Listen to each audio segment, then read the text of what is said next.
อีกช่องทางหนึ่งให้เฮาเนาะคันว่าเฮาอยากนำไซมันเฮาก็เบิ่งเคียงคู่กันไปเนาะว่าเรื่องประสบการณ์ของเฮาเนาะที่ได้ศึกษามาเนาะว่าเรื่องเทคนิคเรื่องอินดิเคเตอร์อิหยังต่างๆเนาะเบิ่งตามแท่งเทรนด์เบิ่งตามแนวโน้มขาขึ้นขาลงบ่เนาะไปประกอบกับการตัดสินใจเด้อทุกคนเด้อเนาะมันบ่มีหยังที่จะได้ผล100%ดอกเนาะอันได้ผลเรื่อยๆนี่โอ้โฮมันก็ได้ว่าสุดยอดแล้วทุกคนเนาะ คันว่าน้ำใสแล้วได้ผลอย่างเดียวนี่มีแต่รวยเด้อทุกคนเนาะแต่อันนี้มันก็บ่ได้ผล100%ดอกเนาะมาเดี๋ยวเบิ่งนำกันทุกคนเฮาก็วางแผนเนาะวางแผนการเงินของเฮามาดีๆเนาะบริหารต้นทุนของเฮามีเท่าใดสบายดีอาจารย์สบายดีเด้อทุกคนเด้อสบายดีเนาะมาให้ทุกคนเข้ามาเบิ่งคอยออกออเดอร์ตามออโตซิโนเป็นกรณีศึกษาเนาะคนมาเบิ่งนำกันเนาะเบิ่งว่าค่อยสิได้กำไรบ่เนาะมันก็บ่ได้100%ได้ทุกคนครับทุกคนเข้ามาร่วมเขาก็เน้นย้ำอยู่ตลอดเนาะคันว่าไผที่มีงบมีต้นทุนอยากออกออเดอร์ตามก็ตามได้ส่วนได้ทุกคนวิเคราะห์ไปนำกันเนาะเดี๋ยวเฮาเบิ่งนำกันเด้อออเดอร์นี้มันบอกขายเนาะบ่ฮู้ว่ามันสิได้ผลบ่เนาะโอ้ลงมาแดงแล้วเนาะอาจจะเดินเงินเบาๆเอาทุกคนเนาะเดินเงินเบาๆเด้อชื่อเฮาอยู่บ่อาจารย์อีหยังก็ชื่อเฮาอยู่บ่อ๋อจักลืมชื่อละจักชื่อหยังก็บ่ใส่รูปโปรไฟล์เนาะคันว่าใส่รูปโปรไฟล์นี่น่าจะจื้ออยู่เห็นหน้าตาหล่อๆเลยจื้อแล้วปีอ๋อเห็นแต่ชื่อเนาะแป๊บนึงเดี๋ยวเปลี่ยนแป๊บนึงเอามา โอเคมาเดี๋ยวเนาะทุกคนเนาะออเดอร์นี้นี่ค่อยสังเกตเบิ่งเมื่อกี้นี้มันได้ผลเนาะสำหรับ Auto Chino เนาะที่สัญญาณมันบอกขายเนาะแล้วก็แท่งเทียนมันลงมาแดงปิดเป็นแท่งเทียนแดงเนาะปิดขายอีหลีเนาะมาเดี๋ยวอาจารย์มาแล้วโอเคถ้างั้นก็ให้ทุกคนมาโอเคเนาะให้ทุกคนมาเบิ่งเด้อเอาเบิ่งเป็นกรณีศึกษาเนาะคันว่าไผที่อยากออกออเดอร์ทุกคนเนาะก็ต้องวิเคราะห์ไปนำเนาะตามในส่วนได้บริหารทุนของตัวเองดีๆเนาะมาถ้าเป็นไปได้ก็ค่อยอยากให้ทุกคนเบิ่งไปก่อนเนาะเป็นกรณีศึกษาเนาะมันก็บ่ได้100%ทุกมื้อดอกเนาะคือเมื่อก่อนนั้นเมื่อก่อนท่านมันได้27ออเดอร์ติดต่อกันเนาะค่อยก็บ่อยากสิเชื่อเนาะแต่ว่ามันก็ได้เสียเนาะแต่มื้อนี้ก็บ่ฮู้คือกันว่ามันสิอัตราชนะสูงส่าใดเนาะถ้ามันพลาดเนาะมันพลาดตามเป้าที่เฮากำหนดมาเนาะเฮามีเป้าเสียเท่านี้พลาด5ไม้เฮาจะพักก็คือพักทุกคนแต่ว่าเฮาพลาดเนาะคันว่าบ่พลาดเฮาห้ามไม้เนาะตามเวลาที่เฮากำหนดมาเฮาก็สิพักตามเวลาเนาะมาทุกคนออเดอร์นี้ค่อยจะลองเข้าตามออโตซิโนให้ทุกคนเบิ่งเป็นกรณีศึกษาเด้อมาเดี๋ยวมาเบิ่งนำกันเนาะเมื่อกี้นี้สัญญาณมันบอกว่าซื้อเนาะและแท่งนี้มันก็ขึ้นไปเขียวเนาะมันได้ผลเนาะมามันได้ผล2ออเดอร์ละเดี๋ยวค่อยจะเข้าไปออเดอร์ละ10เหรียญคือเก่าเนาะค่อยนี่อาศัยเดินเงินแบบ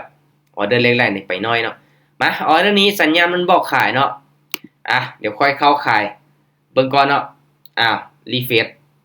โอ้หน้าจอบ่ได้กดละรีเฟรชทุกคนเนาะกดบ่ทันซ้ำออเดอร์นี้โอ้ยลืมทุกคนพอดีว่าเฮาบ่ได้กดหน้าจอละกดเข้าออเดอร์แล้วมันรีเฟรชใหม่เนาะแสดงว่าออเดอร์ต่อไปจะเป็นออเดอร์แรกซะเนาะมาเดี๋ยวเบิ่งนำกันคันว่าเนาะเป็นแนวโน้มขาขึ้นเนาะเป็นแนวโน้มขาขึ้นกันว่ามันบอกขายเฮาก็สังเกตเบิ่งเนาะแท่งเทียนมันขึ้นมาสูงส่าใดแล้วเนาะมันมีโอกาสพักตัวลงมาแดงบ่หรือว่าจังไดเนาะโอ้ออเดอร์นี้จังไดเนาะโอ้เสียดายทุกคนเนาะแสดงว่าค่อยกดออกเนาะเมื่อกี้นี้เนาะคิดว่ากดบ่ออกทุกคนวินเนาะโอ้ยลืมเบิ่งโอ้งามเนาะพอดีว่ามันรีเฟรชพอดีเนาะลืมเบิ่งทุกคนเนาะโอเคแสดงว่าออเดอร์แรกวินเด้อทุกคนเด้อเนาะออโตซิโนนี่มันได้ผลมา3ไม้แล้วเด้ตามเฮาสังเกตเบิ่งเนาะออเดอร์แรกแหกหมานจ้ะโอเคมาออเดอร์นี้สัญญาณมันบอกขายอีกเนาะโอ้สัญญาณบอกส่วนเทเนาะมาจัดเลยค่อยเข้าออเดอร์ขายให้ทุกคนเบิ่งเป็นกรณีศึกษาทุกคนเนาะมาอันว่าทุกคนมั่นใจเนาะเนาะอยากออกออเดอร์ตามมันกับบริหารความเสี่ยงดีเด้อมันจะเป็นต้องคูณเงินไปหลายได้เนาะอย่าอออินใช้ได้เนาะอันตรายเนาะมาเดี๋ยวมาเบิ่งนำกันทุกคนออเดอร์นี้นี่จังได้ลงมาได้บ่โอ้สัญญาณมันบอกให้ขายเนาะทั้งที่เป็นแนวโน้มขาขึ้นอยู่จังนะนี่บ่มีปาฏิหาริย์ว่าสิลงมาตอนท้ายนี่โอ้ถือแฮงขายเทลงมามีโอกาสลงมาแดงก่อนลูกแดงก่อนโอ้ยทุกคนอีกน้อยเดียวโอ้ยโทอีกน้อยเดียวเนาะอีกน้อยเดียวทุกคนอีกน้อยเดียวมาปรับเงินเนาะโอ้ปรับเงิน ฝากเงินไปซาวก่อนโอ้เสียดายเมื่อกี้นี้เนาะสวิงให้น้อยนึงจังได๋ออเดอร์นี้สัญญาณบอกซื้อเนาะโอเคทุกคนเนาะมาแนวโน้มขาขึ้นจังซี่ตามซื้อเลยออเดอร์นี้มีโอกาสขึ้นไปเขียวสูงเลยมาจังได๋ก็เขียวแล้วนะไหมนี่เอาเบิ่งนํกันทุกคนเนาะมันลงมาพักตัวแดงจังซี่นี่มีโอกาสขึ้นไปต่อได้เนาะมา มาลุ้นมานํกันทุกคนเนาะมาลุ้นมานํกันมีว่ามันสิขึ้นไปเขียวให้เฮาได้บ่เนาะโอเคคันว่าเป็นแนวโน้มขาขึ้นแท้ทุกคนเนาะมาพักตัวแดงๆจังซี่ก็มีโอกาสปิดเขียวงามเนาะนิ่งไว้ลูกโอ้ตลาดโอ้ยลงมาเสยจังได๋โอ้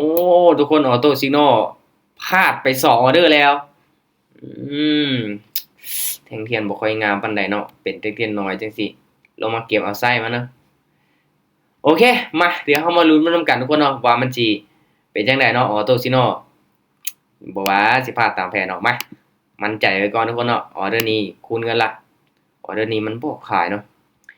โอเคทุกคนมาค่อยเข้าขายลงเบิ่งเด้อออเดอร์นี้บะโอ้มาลุ้นเบิ่งนํกันเนาะออเดอร์นี้สัญญามันบอกขายเนาะลองเข้าเบิ่งเนาะถ้าว่าบ่มีหยังผิดพลาดเนาะกราฟคันว่ามันลงมาแล้วมันนิ่งเลยนี่งามเนาะแต่ว่าแน่นอนทุกคนเนาะตอนท้ายนี่มักที่จะเปลี่ยนแปลงเห็นบ่คือออเดอร์นี้คือกันเนาะเอาลงมาแดงได้นะออเดอร์นี้จังได๋ก็ปิดแดงได้นะคันว่าพลาด1พลาด2แล้ววินนี่ยังโอเคได้เด้เนาะอันพลาดฮอด5 6ไม่ติดแล้วก็ก็ยอมคือกันได้ทุกคนเนาะเฮาก็เบิดงบในการคูณเงินใส่คือกันได้เนาะอันนี้รูปแบบในการเดินเงินแบบ Martingale ทุกคนเนาะจากที่ว่าเอาเสีย1แล้วคูณไป2เนาะเสีย2คูณไป4เนาะเสีย4คูณไป8แบบนี้ได้เนาะก็ยังโอเคอยู่เนาะคันว่ามีงบประมาณ20 30นี่ทุกคนไปไหมไป1เหรียญก่อนเนาะโอเคกลับมาเดินเงิน10เหรียญคือเก่าบาดออเดอร์นี้สัญญาณมันบอกซื้อเนาะมาไปเข้าออเดอร์ซื้อไปมาโอเคทุกคนเนาะมาเดี๋ยวมาลุ้นมานํกันมันก็บอกซื้อบอกขายอยู่เนาะตอนนี้เนาะแนวโน้มก็ยังเป็นขาขึ้นเนาะแต่ว่ามันก็ขึ้นมาระยะนึงแล้วเนาะช่วงนี้มันเป็นเทรนด์งามเนาะช่วงนี้เนาะมีโอกาสขึ้นได้บ่โอ้ยบ่ว่าสิลงมาเสยทุกคนจวดได้นะเขียวได้นะแทงนี้เขียวได้เนาะอันนี้คือจุดที่ควรเข้าซื้อทุกคนเนาะอินดิเคเตอร์ตัดกันละตามซื้อเลยเฮาเนาะโอเคมาจากต้นทุนเท่าใดก็370 79เนาะขึ้นมาฮอด400กับ6เหรียญแล้วเนาะเบาๆเนาะเบาๆมาให้เฮาเบิ่งนำกันเนาะเดี๋ยวเฮามาเบิ่งนำกันมาลองเข้าตามออเดอร์ออโต้ซิกนอลนี่ต้องไปเบาๆทุกคนเนาะบริหารต้นทุนเนาะโอเคออเดอร์นี้สัญญาณมันบอกซื้อเนาะค่อยเข้าซื้ออีกเด้อมาทุกคนก็มาเบิ่งนำกันเนาะอันว่าไผที่มั่นใจเนาะอยากลองเข้าตามมันก็ได้เด้อทุกคนเด้อเนาะมาบางส่วนมันก็ได้ผลดีบางส่วนมันก็มีพลาดได้คือกันเนาะบ่มีหยัง 100% เนาะถ้างั้นทุกคนต้องบริหารเงินดีๆเนาะบริหารเงินดีๆเนาะเซฟไว้จะเป็นการดีเนาะนะถ้าว่าเฮาพลาดไม่1 2ไม่เฮาก็ยังมีโอกาสได้เนาะอันเดินเงินบ่เป็นนี่โอ้ยยากที่จะเห็นกำไรเนาะคันว่ามีต้นทุนน้อยๆนี่เดินเสมอเอาก็ได้เนาะอ้าวจังได๋ลูกโอ้ยลงมาเสยโอ้ทุกคนตลาดโอ้ทั้งเทียนเนาะโอ้สวิงแฮงไว้โซนนี้ทุกคนโอ้เปลี่ยนแปลงเนาะจวดลงมาเลย4-5 วิสุดท้ายแล้วจวดลงมาแล้วเนาะสังเกตเห็นเลยเนาะการเปลี่ยนแปลงของมันโอเคมาไปกันต่ออีกนิ่งนะคำว่ามันขึ้นไปแล้วนิ่งเลยนี่งามเนาะมาออเดอร์นี้ขายออเดอร์นี้โอ้แทงเทียนมาขึ้นไปสูงๆจังซี่มีโอกาสสลับลงมาแดงได้ออเดอร์นี้ออโต้ซิโนบอกขายเนาะมาลุ้นมาเริ่มกันเนาะถือว่าเฮามาเบิ่งเนาะสัญญาณทุกคนเห็นบ่เบิ่งที่เปอร์เซ็นต์เบิ่งที่มันบอกเนาะบอกเซลล์เนาะความแข็งแรงก็ถือว่าแข็งแรงพอสมควรเนาะนะทางงานนี้มาเบิ่งนำกันว่ามันสิได้ผลบ่เนาะหลายๆกราฟหลายๆเหรียญทุกคนเนาะมาลุ้นมานำกันนิ่งได้บ่นิ่งงามๆได้บ่ออเดอร์นี้แดงนะกระแดงงามๆทุกคนเนาะธรรมดาแบบนี้เนาะซิวๆไปโลดเนาะคันว่าพลาดแน่วินแน่เนาะโอเคโอ้ยยังเป็นขาขึ้นอยู่เนาะจวดแล้วเนาะ BTC นี่คนคิดว่ามีโอกาสกลับขึ้นไปฮอดแสนนี่บ่ทุกคนราคามัน อนนี้ก็กลับขึ้นมาหลายได้เนาะคันว่าลงไปตอนนั้น50,000ไปปลายๆเนาะไปซื้อกับกำไรงามมาได้เนาะ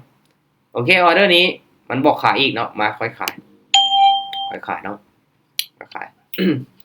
จัดเลยออเดอร์นี้จัดเลยเนาะมาในว่ามันอาจจะเป็นแท่งเด็ดสลับลงมาได้เนาะขึ้นไปเขียวสูงจังซี่แทงเทียนมันจวดๆขึ้นไปจังซี่ก็มันจะบ่ก่อตัวงามปานใดนะเนาะมาเดี๋ยวมาลุ้นมันกันทุกคนเดี๋ยวมาลุ้นมันกันเนาะโอ้แสดงว่ามีแห่งซื้อเข้ามาหลายพอสมควรเนาะอุ้ยโอ้เป็นแนวโน้มขาขึ้นเนาะโอ้เฮาเบิ่งจากกราฟย้อนหลังเนาะมันก็ลงมาระยะหนึงไซด์เวย์แล้วก็ขึ้นไปเนาะมีขึ้นมีลงโอ้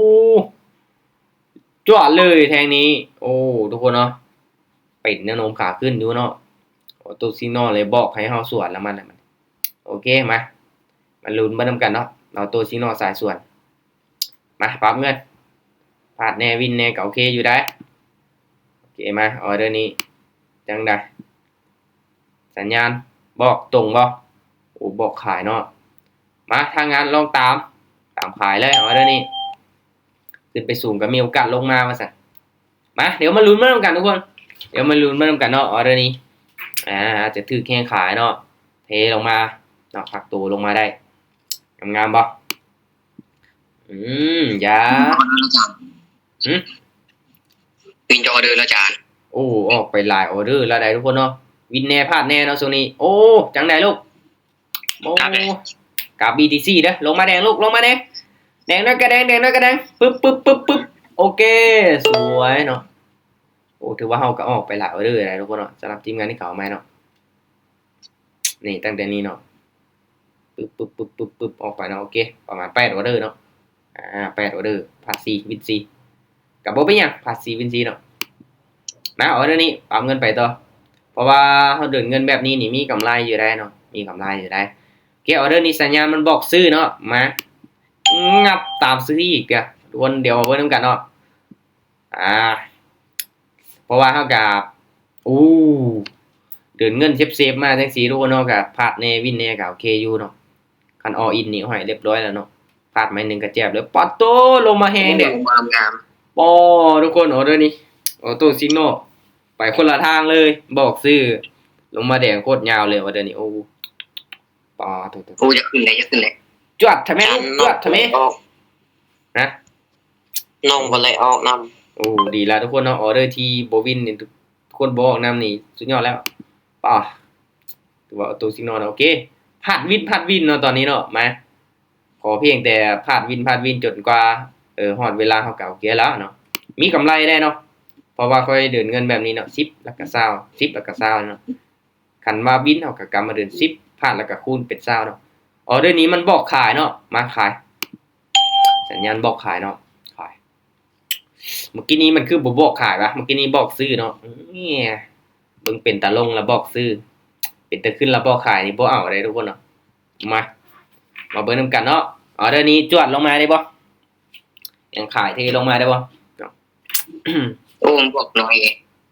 มาเดี๋ยวมาลุ้นเบิ่งนำกันทุกคนตอนนี้มันยังนิ่งอยู่อันว่าแทงเทียนมันนิ่งเกินไปมันก็วิเคราะห์ยากเนาะลงมาได้ปึ๊บ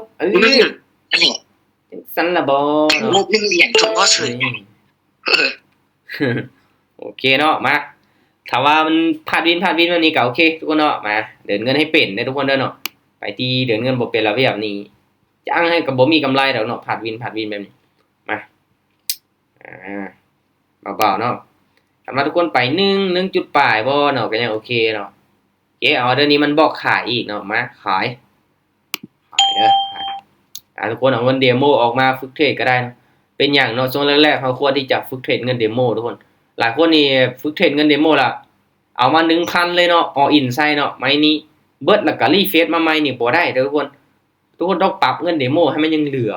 เท่ากับเงินจริงที่ทุกคนจะฝากเข้ามาเนาะเงินเดโมนี่เฮาปรับกับการที่เฮาเติมเลยมันจังสิรีบ่แม่นๆดีๆเฮาอยากเติม10เหรียญเฮาก็เอาจ้งไว้เงินเดโมนี่10เหรียญเนาะลองเทสไปเบิ่งเนาะใส่อารมณ์ความรู้สึกเข้าไปเต็มที่เนาะมันคือกับเงินจริงเนาะแล้วก็เดินเงินก็จุดอย่างดีเนาะ1 2อีหยังก็ไปตามนั้นเนาะมันจะโอเคทุกคนเนาะโอเควินเนาะเมื่อกี้นี้เนาะมาไปกันต่อทุกคนเวลาฝึกเทรดเงินเดโมแล้ว โอ้จากงบพันขึ้นไปฮอดแสนเนาะคันว่าเป็นเงินจริงนี่โอ้ยทุกคนสิกล้าบ่เนาะจากงบพันแล้วสิปันขึ้นไปฮอดแสนเนาะ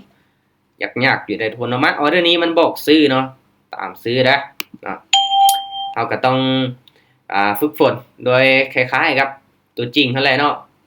เงินที่เฮาจะฝากเข้าไป10เหรียญเท่ากับ จานวินจักไม่ละจานวินจักไม่ละ โอ้หลายไม้แล้วทุกคนเนาะทุกคนได้นับอยู่บ่ฮอด10ออเดอร์แล้วบ่ทุกคนเห็นบ่น่าจะฮอด10แล้วทุกคน ฟังตามดูโอ้จานเขาวินทุกไม้เลยตอนนี้นกวินเหรียญกันตอนแรกคือเราสิบ่รอด ว่ะนี่งามๆเลยแหละออเดอร์นี้ ใครแต่ไม้กันตอนแรกค่อยสวนหาออกมา ยอดสุดยอดโอเคมาเริ่มวินแล้วเนาะเริ่มวินละแต่ว่ามันก็ยังบ่วิน5ออเดอร์ติดต่อกันให้เฮานี่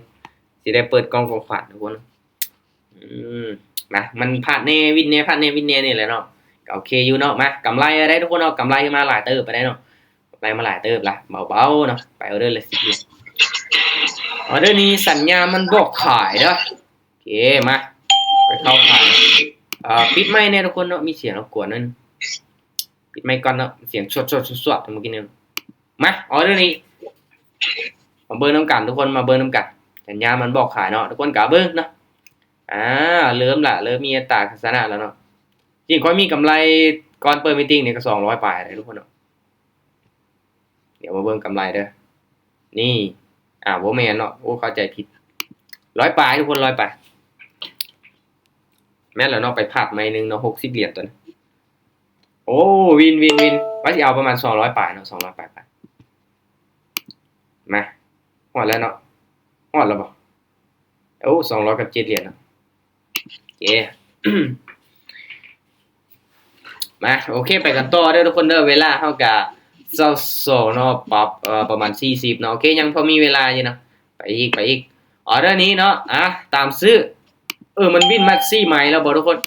วินมา4ไม้แล้วบ่แม่นอีหลีเด้อทุกคนเด้อ4ไม้แล้วเนาะ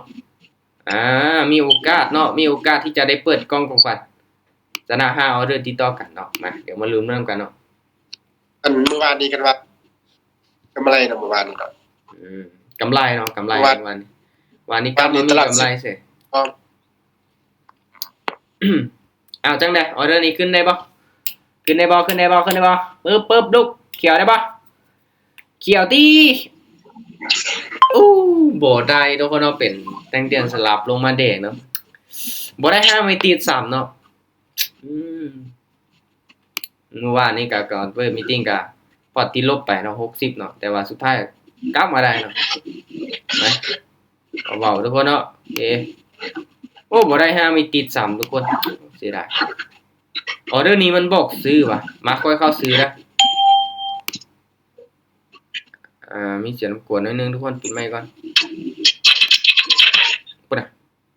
โอ้จวดๆใจเนาะมาเดี๋ยวเบิ่งนำกันทุกคนเนาะออเดอร์นี้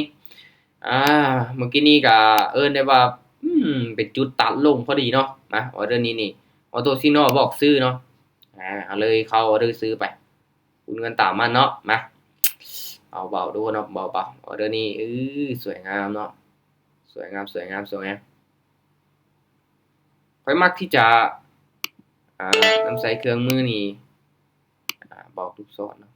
หลังจากที่มันไซด์เวย์ปึ๊บทุกคนเนาะอินดิเคเตอร์ตัวนี้ตัดลงมาล่ะมีโอกาสเป็นแนวโน้มขาลงเนาะคันบ่ลงแท้ๆมันก็ไซด์เวย์ก่อนเนาะมาเฮาสู้เบิ่งเนาะโอเคอันนี้หลักการในการวิเคราะห์กราฟทุกคนเนาะก็มีหลายโอเคมามันบอกซื้อเนาะเด้โอเคทุกคนเนาะมาในเมื่อได้เข้าตามละค่อยเข้าซื้อแล้วเข้าตามประตูซิโนไปก่อนถึงจะคัดจ่ายอยู่เนาะแต่ว่าก็ในเมื่อได้ตามมันมาแล้วเนาะก็เลยมาลองตามมันไปให้สุดซะว่าซั่นๆเนาะมาออเดอร์นี้มาลุ้นมานํกันเด้อที่จริงแล้วจุดนี้เราค่อยมักที่จะเข้าขายแล้วกว่าเนาะในเมื่อได้ตามประตูซิโนมาหลายไม้แล้วเด็กก็ลองตามมันทุกคนเนาะมาลุ้นมานํกันเนาะมาลุ้นมานํกันโอ้อย่าลงมาแดงเจอทุกคนเนาะเสียดายเนาะเห็นบ่ทุกคนเนาะมันก็บ่ 100% เนาะมันก็บ่ 100% เนาะบางทีอาจจะตามการที่เฮาวิเคราะห์เองเนาะตามประสบการณ์เฮาก็บางเทื่อมันอาจจะได้ผลเนาะได้ผล เคมาเดี๋ยวเมื่อได้ตัดสินใจแล้วก็ใส่เลยทุกคนเนาะใส่ให้สุดมาออเดอร์นี้ปั๊มเงินเนาะมาพาร์ทหนึ่งกลับมาวินพาร์ทหนึ่งกลับมาวินออเดอร์นี้มันบอกซื้อเอาแหละมาตามซื้ออีกบ้านนึงมันคือเป็ดจังซี่วะเป็นน้ำนมขาลงแล้วมันมักที่จะบอกซื้อนี่ทุกคนบ่เอาติเนาะมาลองเบิ่งเนาะก่อนเนาะอาจจะพักตัวได้ โอ้ยโอ้บนหน้าเลยทุกคนบนหน้าเข้าตามเลย2ไม้นี่บู๊มันเป็นจุดที่ตัดแบบมันเป็นขาลงขนาดเนาะมันเป็นจังไดกับขาลงขนาดเนาะเอาขึ้นไปปาฏิหาริย์มีจริงออเดอร์นี้ขึ้นได้เฉยขึ้นได้ติขึ้นได้บ่เฮ้ยปึ๊บ1 วิโอ้มันค่าอีหยังวะทุกคนโอ้ออเดอร์นี้มันค่าอีหยังวะมันคือบ่ขึ้นว่ะมันยังเหลือน้อยเดียวในน่ะเนาะโอ้เห็นว่าก็ได้เนาะเอาพลาดไป2อะไรทุกคนเอามาปรับเงินไม้ที่3อย่าได้เนาะอย่าพลาดหลายไม้เด้อตัวสิน้อยออเดอร์นี้บอกขายมาโอเคขายออเดอร์นี้โอ้ขึ้นจุดจวดแล้วบอกขายปิดขาลงแล้วบอกซื้อมาออเดอร์นี้มีโอกาสมาลุ้นมาทำกันทุกคนตอนนี้ออโตชิโน่เนาะโอ้บ่ว่าลูกปาทุกคนเนาะมาลุ้นมาทำกันขึ้นแหงเลยตอนนี้ปาโถออโตซิโน่จังได้มันไปซ่าบ่ทุกคนเนาะโอ้ขึ้นไปโคตรยาวเลยโอ้ผ่านฮอด3ไม้เจ้ทุกคนว้าวโตซิโน่บ่น่าออกตามเลยเนาะไม้นี้เนาะมายังรอบปาฏิหาริย์ทุกคนเนาะอย่าให้มันพลาดเกิน5ไม้คูณเงินไม้ที่4 80เหรียญเนาะมาเบิ่งนำกันเด้อตอนนี้สัญญาณมันบอกขายเนาะมาไปเข้าขายได้ทุกคนเด้อปั๊บเลยไม้นี้มาใส่เต็มเนาะมีโอกาสที่จะพักตัวลงมาแดงได้เนาะขึ้นไปเขียวจังซี่ล่ะมีโอกาสพักตัวก่อนที่ว่ามันจะขึ้นไปเนาะออเดอร์นี้มาลุ้นมานำกันเนาะออโต้ซิงเนาะเป็นขาขึ้นบอกขายเป็นขาลงนี่มันบอกซื้อเนาะมาขัดใจพอสมควรเนาะโอเคจังไดลงมาติออเดอร์นี้ลงมาได้บ่ทุกคนโอ้ลงมาอีกน้อยนึงลูกปึ๊บโอ้บ่ได้ทุกคนป้าไปเอามาผ่านฮอด4ไม้เอาตัวซิงเนาะเสียดายเว้ยทุกคนเนาะโอ้บ่ได้พลาดเอา4ไม้เสิอุตส่าห์ว่าบินมาอยู่เนาะช่วงแรกๆทุกคนออเดอร์นี้ขอผ่านก่อนทุกคนเนาะขอเบิ่งก่อนเด้อออเดอร์นี้ขอเบิ่งก่อนมันบอกขายเนาะเอ้าให้มั่นใจของเขาตามมาลงมือทุกคนบ่ว่าสิพลาดมาฮอด5ไม้ตัวสิกโนเนาะมาก็คือที่เบิ่งไปตามมาเนาะคันว่าเฮาวิเคราะห์ไปพร้อมเนาะและสัญญาณมันบอกนี่เนาะมันก็ส่วนกันนี่ถ้าเป็นไปได้เฮาบ่เข้าเด้อทุกคนเนาะเฮาเบิ่งดีกว่าเนาะต้องประเมินการตัดสินใจคือว่าหั่นแหละโอ้พลาดไปไม้ที่4เลยทุกคนมาคันว่าไม้ที่5เนาะเฮายังพลาดเนาะเฮาก็พักไว้ก่อนทุกคนเนาะเห็นบ่กำไรก็ยังเหลือไม่เสมอจ้ะไม่เสมอไม้นี้เสมอว่ะโอเค10 20 40 80โอ้ตัวซิกโนพลาดไป4ไม้ละมาไม้เมื่อกี้เสมอเนาะโอเคเดี๋ยวมาเบิ่งนำกันเนาะ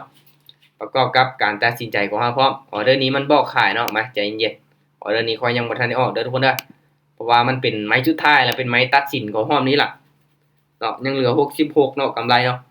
คันว่าเฮาพลาดไปไม้นี้เนาะ160ได้80แล้วก็160เนาะคันว่าพลาดไปไม้นี้นี่จะได้ว่าเฮาจะขาดทุนเลยเนาะโอ้มาเดี๋ยวมาเบิ่งนำกันจากที่มีกำไรเนาะ100ปลายเนาะมาเดี๋ยวมาลุ้นมากันเด้อออโตซิโนมันสิได้ผลบ่ออเดอร์นี้มันพลาดเนาะเมื่อกี้นี้เนาะออเดอร์นี้โอ้พลาดอีกทุกคนออโตซิโนพลาดอีกเนาะ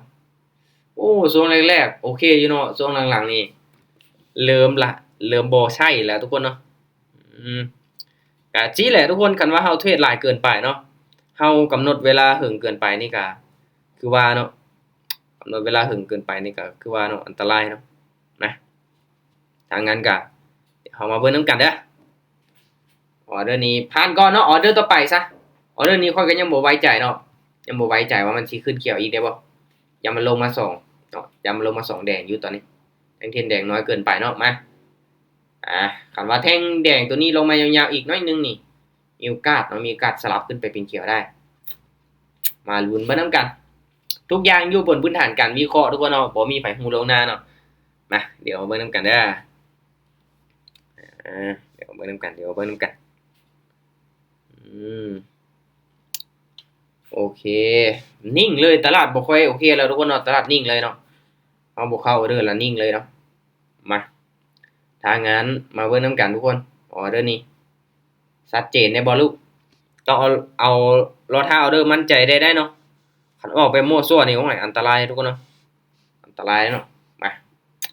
ไม้นี้โอเคสัญญาณมันบอกขายเนาะออเดอร์นี้ผ่านทุกคนเนาะผ่านอีกมาออเดอร์ต่อไปนี่เป็นจังได๋เฮาก็เข้าล่ะเนาะออเดอร์นี้เป็นหยังค่อยคือผ่านเด้อทุกคนเด้อเนาะเพราะว่าเป็นเด่นๆเขียวจังซี่เนาะขาขึ้นบัตรออโต้ซิโนมันบอกขายเนาะค่อยคิดอยากสวนมันทำแม่งอยู่เนาะก็เลยขอผ่านก่อนเนาะมาช่วงนี้มันเริ่มผ่านแล้วเนาะออโต้ซิโนเริ่มผ่านแล้วเนาะช่วงท้ายเนาะมาเดี๋ยวไว้นํกันทุกคนโอ้ยเขียวงามเลยทุกคนเนาะอินดิเคเตอร์มันตัดลงมาน้อยเดียวเนาะหลังจากนั้นมันก็กลับขึ้นไปเนาะเห็นบ่ให้ทุกคนเบิ่งตัวนี้เนาะ2เส้นตัวนี้มันขนานกันขึ้นไปแล้วเนาะบาดนี้เนาะจากที่ก่อนหน้าหันเนาะก็คิดว่ามันสิตัดกันลงมาเนาะแต่ว่ามันก็กลับขึ้นไปแล้วบาดนี้เนาะมาเดี๋ยวลองส่วนออโต้ซิโนเด้อออเดอร์นี้เด้อมั้ยลองส่วนเบิ่งเนาะมันผ่านมาหลายไม้ละออเดอร์นี้หรือว่าจังได๋โอเคซื้อเด้อออเดอร์นี้ลองเบิ่งนํกันทุกคนเนาะลองเบิ่งนํกันออโต้ซิโนมันบอกขายเนาะเฮาส่วนมันไม้สุดท้ายมาลุ้นมานํกันว่ามันสิเป็นจังได๋ออเดอร์นี้ลงมาแดงแล้วตอนนี้มาลุ้นมานํกันทุกคนมาลุ้นมานํกันเนาะตอนนี้ลงมาแดงงามๆเลยปอตจังได๋มีโอกาสขึ้นไปได้บ่แรงซื้อมีโอกาสเข้ามาได้บ่ออเดอร์นี้มีโอกาสส่วนออโต้ซิโนละไม้นี้โอ้โหทุกคนเนาะเกือบนี่อย่าเด้อเนาะก็มันพลาดหลายกระส่วนเลยทุกคนเนาะโอ้ยวินเสยทุกคนไม้ที่5ของเฮาปังตุ๊เกือบโอ้ถือว่าเป็นแนวโน้มขาขึ้นแล้วบอกขายทุกคนเนาะอันนี้เฮากับฮ้วยทำแม่งอยู่แน่เนาะออเดอร์นี้ก็บอกขายอีกเนาะแต่ว่าบ่ได้ออกเด้อทุกคนเด้อโอ้ยเนาะเกือบหลับเมื่อกี้นี้เนาะไม้ที่5เนาะเห็นบ่ทุกคนข้อดีของการที่เฮาเดินเงินเป็นระเบียบเนาะแล้วก็ข้อดีของการที่เฮามีงบเนาะสามารถคูณเงินได้ฮอด5ไม้เนาะคันว่าเฮาบ่พลาดเกินงบเฮา5ไม้เฮาก็มีกำไรเนาะมีกำไรมาคันว่าพลาดไปฮอด 3-4 ไม้เนาะอาจจะอัตราชนะบ่สูงเนาะมันพลาดหลายกว่าวินเนาะแต่ว่าเฮาก็กลับมามีกำไรได้ทุกคนเนาะแต่ว่าเฮาต้องเดินเงินไม้น้อยๆก่อนเนาะไม้ทบิดเนาะโอเคทุกคนสำหรับรอบนี้นี่คือสิขอพักก่อนเนาะออโต้ซิโนก็รู้สึกว่ามันอยากที่จะพลาดไปแล้วทุกคนเนาะเกือบที่ว่าพลาดหลายไม้แล้วแหละเนาะพลาดหลายไม้แล้วแหละคันว่าเฮาตามมันทุกไม้นี่น่าจะน่าจะเจ็บอยู่เนาะน่าจะเจ็บอยู่น่าจะขาดทุนว่าซั่นซะเนาะเพราะว่ามันก็บ่ตกปานใดโอเคอาจารย์เป็นจังได๋กำไรมัน1เหรียญแกพอใจโอ้โหสุดยอดโอ้ถ้าว่าไม้สุดท้ายบ่วินนี่ค่อยก็พอดแดงเลยได้มื้อนี้โอ้ถือว่าเกือบเนาะออโต้ซิโนทุกคนเนาะโอเคเห็นบ่มันก็บ่ 100% เนาะคันว่าเป็นไปได้เฮาเทรดมีกำไรเอากำไรจากมันแล้วก็ตามเป้าแล้วก็พักเนาะกำไรสิเทรดไปต่อเรื่อยๆเนาะโอ้โดนเกินไปมันก็อันตรายทุกคนเนาะนี่แหละสิ่งสำคัญเด้อทุกคนเด้ตั้งเป้าหมายเอากำไรเท่าไหร่ทุกคนกำไรหลายบ่รอบนี้นี่เพราะว่าเป้าหมายมื้อนี้5เหรียญจ้ะจะโอ้ยากเลยได้ 2-3 เหรียญแล้วยังลบอยู่งั้นน่ะใช้ต้นทุนประมาณเท่าไหร่ต้นทุนว่า8เหรียญโอ้ต้นทุน8เหรียญเนาะกำไร5เหรียญเนาะโอ้ ก็พอสมควรอยู่ทุกคนเนาะก็มีโอกาสเป็นไปได้เนาะแต่ก็คือว่าเนาะมัน กดสอง กันว่าต้นทุนเฮาหลัก10นี่ต้องเทรดให้มีอัตราการชนะสูงแน่น้อยหนึงเนาะอย่างน้อยก็วิน2-3ให้ติดพุ่นแหละคันพลาดแน่วินแน่นี่ก็ยากอยู่ได้เนาะต้นทุนน้อยเนาะก็ขอบริหารเอาเนาะเฮายังเป็นมือใหม่ก็ใส่ต้นทุนบ่หลายก็บ่เป็นหยังเนาะให้ทุกคนใส่ต้นทุนน้อยๆก่อนเนาะคันว่าเฮามีความรู้มีประสบการณ์หลายแล้วจังเอาต้นทุนหลายๆมาเนาะคันว่าอยากลงทุนแบบเก็บแบบระยะยาวได้ทุกคนเนาะช่วงแรกๆนี่ในว่าเป็นทรงเก็บกำประสบการณ์ให้ได้หลายที่สุดเนาะแท้ใดเนาะคันว่าเฮาหวังที่จะประสบผลสำเร็จจากมันไวนี่จักยากอยู่ได้ทุกคนเนาะไปออกมาแล้วมีโอกาสที่จะพอร์ตแตกไวทุกคนเนาะมาโอเคเนาะกำไรค่อยนี่จากต้นทุน379เนาะขึ้นมา472เนาะกำไร93เลยทุกคนนะกำไร93 กำไรหลายอาจารย์ แม่นแต่ว่าก็ค่อยๆปั้นขึ้นมาก็เกินเนาะเกิน 10% ได้บ่ก็น่าเกิน 10% เกิน 20%เนาะขึ้นมาเกือบแบบโอ้20-30%เลยเนาะโอเคก็มันเป็น ขอบใจอาจารย์ โอเคขอบใจให้กันทุกคนเนาะ เจอกันไหม โอเคในช่วงที่ตลาดมันนิ่งมันงามก็อัตราชนะเนาะเอาตัวซิโนก็อาจจะสูงกว่านี้เนาะหรือว่าเปลี่ยนบางช่วงเนาะบางช่วงมันก็เข้าเนาะบางช่วงมันก็ได้ผลเนาะก็บวกกับความรู้บวกกับประสบการณ์ของเฮาพร้อมเด้อทุกคนเด้อเนาะอย่าเชื่อใจอหยังแบบ 100% เนาะต้องประเมินเบิ่งดีๆเนาะถ้างั้นเฮาก็เบิ่งหลายๆอย่างเนาะประกอบกับการตัดสินใจเนาะโอเคทุกคนเนาะทุกๆการลงทุนมีความเสี่ยงคือเขาว่าหั่นแหละให้ทุกคนศึกษาหาความรู้อยู่เรื่อยๆเด้อตลาดแต่ละมื้อมันบ่คือเก่าเนาะบางมื้อมันก็งามบางมื้อมันก็บ่งามเนาะเฮาก็เลือกที่จะเทรดช่วงที่มีโอกาสที่จะสร้างกำไรได้เด้อทุกคนเด้อตั้งใจศึกษาทุกคนเนาะสำหรับคราวนี้บ๊ายบายเนาะเจอกันใหม่มื้อหน้าทุกคนเนาะ